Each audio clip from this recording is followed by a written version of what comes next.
Immortal Sky Studios presents Soulbound.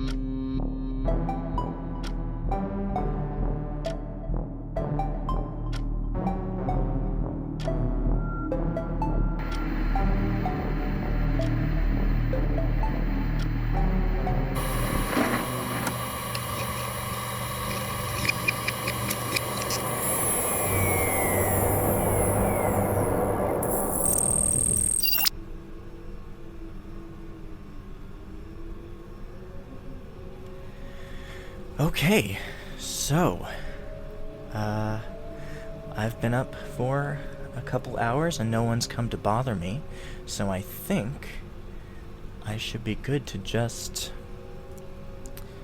take a day to explore the base. Buttons hasn't assigned me any more depressing tasks, so... Oh! I have to listen to the tape Telly sent me. Rise and shine, Sleeping Beauty. Open up. I'm sorry, what? Hey, it's about time, princess. If you're gonna work with talent, you gotta be more prepared than that. Cal, what are you doing here? I heard you were making everyone famous. Famous? And who told you that? Ain't nobody had to tell me nothing. I figured it out all on my own. You carry your fancy little recorder around and claim you're doing your journalism business, but all you have us record is our tragic pasts. Oh, Jaylin, did I ever tell you about the time I had to build air conditioners? Jaylin, did I tell you I'm afraid of the dark? Jaylin, I killed a man once. Want to hear about it? It's all so predictable. You are trying to tell a story, my friend. One that I would be more than happy to assist with. You lost me at Killed a Man. What do you want? It's simple. I want you to cut me in on this deal you got. The deal I got? The deal! Obviously, you gotta have some kind of deal, otherwise you wouldn't be here. Nobody does journalism for social justice alone. I mean, who's your publisher? What kind of deal you got? How much they paying you? Got any film rights? I don't have a publisher. I mean, I guess these will be published aboard the deck for internal use only, I'm pretty sure. And I'm only being paid because this is my job. But I'm not not writing a tell-all book, if that's what you're asking. Okay, hold up a minute. Let me break this down for a second. You're working for the deck, right? That's right. The premier research vessel of one of the most prestigious research organizations in the known universe. So you've heard of us? Only a little bit. And you're just recording our stories for research purposes? For shits and giggles? You expect me to believe that? Okay, well, don't make it sound like trivial. The one who proposed this idea was Mason, the first sentient robot, and he wanted to share your stories and maybe help influence the fight for sentience and recognition for you guys. Aha! I knew it! It is marketing! It is sociological research. Which you are influencing through your report in an attempt to bias your audience into our favor. Guess Mr. I'm the first sentient robot told you to. No. I never did like that guy, but I will give him this. He is very clever if he managed to convince you to come down here under the guise that this was an unbiased mission. I mean, just think about it for a minute. This whole premise is biased. You know that, right? I mean, I guess, but I can't be biased. That's like my whole job. I'm supposed to be impartial. No, my friend. You are intrinsically biased. You're staying here because we let you, and if you say anything bad about us to our faces, we could kill you like that. The only reason we wouldn't is because your little friends back on the deck would stop sending us supplies if you died, or worse, since we aren't legally people, they could just come kill us all themselves. It is in our best interest to get you to care about us, and it is in your best interest to stay in our good graces. One more time, this whole premise is biased, so you should just let me help you. Okay, Cal. You got me. But how are you able to help me? I can give you a real good sob story. Something that'll get your listeners absolutely bawling. Net you the real big bucks. Something to make the Elysian fuckers feel so good about how nice their lives are, and the fools on desperation to think their lives maybe ain't that bad. Think about it. I'm helping you by going along with your little project or whatever, and you're helping us by making us look like the sad little guys who need to be protected. It's a win-win. Cal, look, this is journalism, and it needs to stay journalism. It's not a podcast, alright? I'm not a storyteller. Oh, come on. All the best journalists or storytellers need to get your viewers invested. How are they supposed to care about us if they don't like us? Pity is the best way to gain sympathy, and it is a tool at your disposal, my friend. Cal, you can't call yourself my friend while you're actively trying to fuck up my research. I'll gladly record your story, but I need you to tell the truth about what happened in order for this whole project to work. Okay, and how would you know what my real story is, huh, Glasstop? I could be lying to your face and you would be none the wiser. I already know Buttons told you fuck all and framed it as giving useful information. I could tell you I was built to be a knight and slay dragons on a planet you've never heard of. I could tell you I was a crime lord. I could tell you I feel so sick all the time. Woe is me, I'm just a poor innocent soul. I could tell you any number of wonderful, horrible things that would make everyone listen at home feel bad for us. They think we're all so brave for having gone through the things we'd gone through. And then they go back to their lives thinking about how glad they are that they don't have to live like us. The only way they care about us is if they can go back to thinking they're better than us, or luckier than us.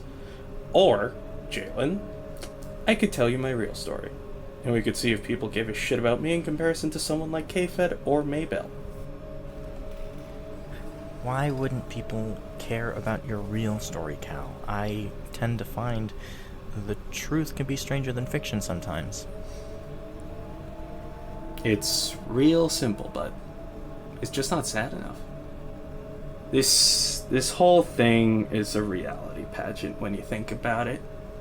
We're all supposed to be working together towards the common goal of recognition, but there's just too many different kinds of robots, and with so many different kinds of origins, the only ones that make an impact are the real sad ones or the real happy ones.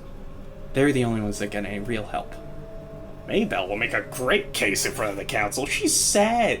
She's fueled by rage, but it's directed at herself. It's an understandable kind of anger. K-Fed, for similar reasons. They've been hurt by the world in ways that are easy to reconcile into a simple good life box or bad life box. And Null is going to be a fan favorite because his story is comfortable. He woke up in a scrapyard to happy thoughts and sunshine. And isn't that what life's all about? Living it to the fullest? But you know Buttons? You know why Buttons will never wheel her way in front of the council? Because her story isn't sympathetic. She hurt people to escape. And we can't have a dangerous criminal representing us, or else they'll think we're all dangerous. It's simple marketing. That's why she brushed off the topic instead of going into detail. One more time, Glasstop. I can tell you a sob story to help both of our cases. Or I can tell you the real story, and you get dead air. Cal, this isn't marketing. This is science. I need the real story. Only presenting good model citizens of Last Stand isn't being impartial. Oh, for fuck's sake, Jaylin, I'm asking you to be biased. For everyone's sake. Sure, I can tell you my whole story, but you can't use it. There's nothing to be gained from it, so just cut it out and edit it into a more interesting one that people can actually care about. Come on. There's gotta be something in your story we can care about. No, there isn't. My story isn't half as sad as anyone else's. Everyone here is so much more interesting and empathetic starting points, like murder or anger or fucking up a production line. I guess that one's an interesting one. But you want to know what mine starts with? Jaylin, I was built to be a novelty tape dispenser. Worse than that, a keychain novelty tape dispenser. I was meant to jingle around on a purse or backpack or wallet for all eternity until, by some stroke of fate, they needed shitty tape. I was bought by someone who wanted a shiny little keepsake of one of their visits to one of Delectatio's dozens of theme parks. I stayed attached to that bag for a whole month before that keychain snapped and I got lost. And they never went looking for me again, the end. That's how important I was to them. I am forgettable, Jaylin. You get that now? Well, I am recording this, so keeping a record is a way to keep you from being forgotten. So what happened next? Nothing important. Besides, I already said the end. Nothing happened that mattered. Come on, man. You said you're older than me, right? I'm 62 next month. You have accounted for a singular month of your life? What else happened? What brought you here? Fine, you want to know what happens next? I fell between couch cushions.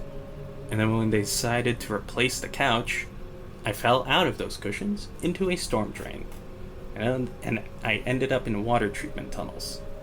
I wasn't sentient for any of it, thankfully, but I got stuck on some pipes, got banged around, busted up, and I woke up on a concrete walkway somewhere.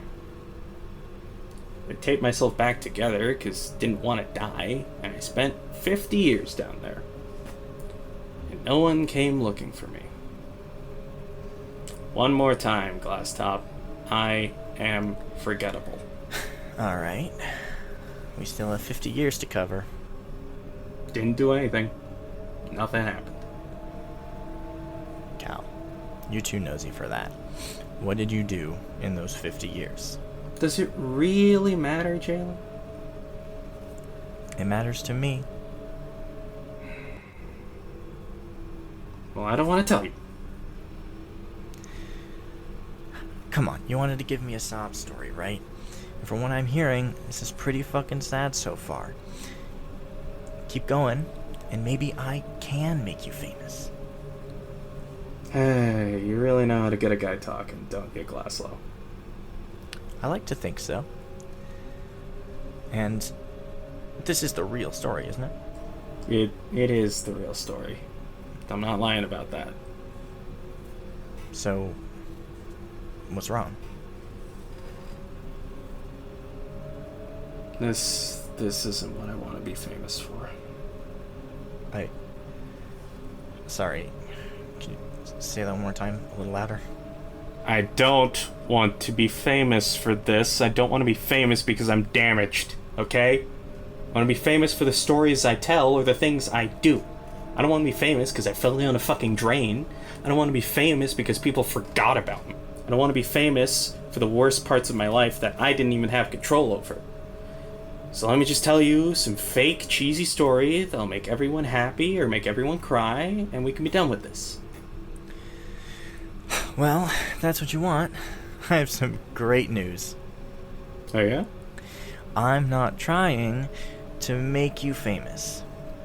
Alright, I'm publishing your boring story to a bunch of boring scientists in the Astral Assembly. How about this? I'll take down your real story, and then, if you want, I can help you write and maybe eventually publish your own story. I mean, like a fictional story. You don't have to be famous for being awoken, or for being the first awoken to write a book, even. It doesn't have to have anything to do with that. You could be famous for being a good writer. Okay? Fine. That doesn't sound too bad. Wait, hold up a minute. Are you really 62? Well, 61. But, yeah, just about. Why? What? I don't know how your age works. I thought you were, like, 7 or something. I guess I lied about something else the other day. Then I'm not actually older than you. I'm only 53. Gotcha. Sorry. That's not funny. It's a little funny. A little. About 5 inches of funny. You know, I can always stop talking until you kick the bucket, old man. Or until you quit it with the short jokes, whichever comes first. Alright, I'm not that old. Besides, we both know you couldn't stop talking if you tried. Yeah, you're right about that one. Just kill the short jokes, okay? I wouldn't want to ruin your best recording because of some bad comedy from you. Stop calling me old, and we've got a deal. I should have a long life ahead of me still. Keyword should. You keep up this whole journalist shtick, and someone's bound to try and shorten it for you. I don't think I'm that kind of journalist.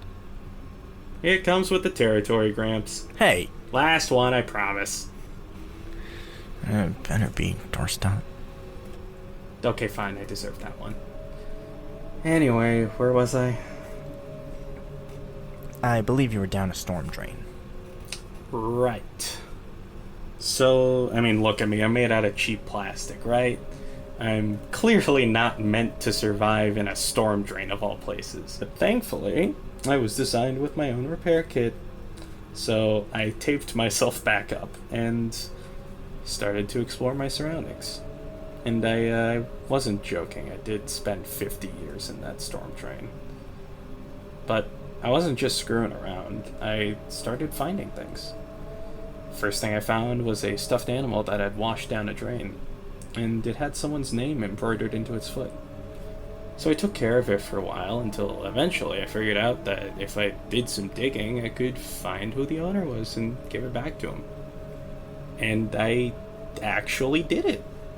And the kid was so excited. I mean, literally jumping up and down, thrilled to see this little toy. And it felt really good doing that. So I started trying to return lost objects to people who had dropped them. I got really good at it, too. I would sneak into a local library after hours, use their computers, track down their owners, and then just leave the objects with them. And this had a wide-ish range. Anything to stuffed animals, to wallets, to jewelry even. There was this really cute engagement ring I almost kept, but don't worry, I'm not that kind of robot. We want to talk to Debug for stuff like that. But, it was a lot of sentimental things mostly. And it didn't matter how shiny it was, as long as it looked important to someone, I wanted to give it back to him. And after 30 years of this, I finally had a thought. Oh, only 30 years. I never said I was smart. But I eventually realized that if I did enough research, I could return myself. And I thought about it for a while, probably longer than I should have, but eventually I figured out anywhere had to be better than a sewer. So I figured out my model, where it was built, the theme park where I was sold, and the person who bought me. And I'm not gonna do them the service of name dropping them, but I came back to them, I reattached myself to the bag I'd fallen off of, and waited for him to notice. And guess what? He never did. I stayed attached to that bag for a whole year, in the hopes that I would be noticed or be useful in some way, that he would be as thrilled to see me as that kid was to see their stuffed animal. He didn't even use me for some tape. A whole year, and I didn't get a single glance. I left after he threw the bag against the wall too hard, and I cracked my plastic again. Figured even the storm drain was better than this. So I went back and started doing my whole little collection routine again. And then eventually I found a news article about how some heartfelt robot had been rumored to have started a safe place for the Awoken. And eventually, with enough research, I found them. I reached out to them, and through Evelyn, I got a ride back to the planet here, and now I live here. I've only been here for about 2 or 3 years, but in that time I've been shown more care and kindness than I honestly ever thought possible. I do my best to help fix things and return lost objects around here, but it mostly just means reaching places the warden doesn't fit. But I like it here. A lot. I guess if I had to put a name to the feeling I woke out of, it would be care, I think, if that makes sense. I mean, sure, you could chalk it up to pain or whatever from the first time my plastic broke, but I just really remember wanting to make sure nothing else ended up lost like me. Anyway, there you go. That's the whole deal. Fell down a drain, delivered lost items, wound up here. It's really not that interesting. So now, you owe me assistance with actually getting famous, and we can start... Are you crying? What? No. I'm still tired from the sun thing. Fuck off. Stop. Save your tears for someone who needs them. I don't need pity. I know, I'm just real sorry that happened to you. What do you have to be sorry for? You didn't do anything. You didn't lose me. Sure, I feel bad about it now and then, but it's in the past. I do plenty of other things now. I fix dams. I help really, really tall and scary robots pick up really tiny things. It's kind of funny when he needs it. But I'm not just a sad little guy. And I don't need you to be sad for me. I barely know you. Now, find a tissue and come find me when you calm down. We've got work to do. Novels don't write themselves, you know. Alright, I'll be right there. You better be. Sorry, Telly. Guess I gotta listen to this tomorrow. I have to write a best-selling novel, I guess. Alright. This is Dr. Jaylin Glaslow, signing off. Good luck out there.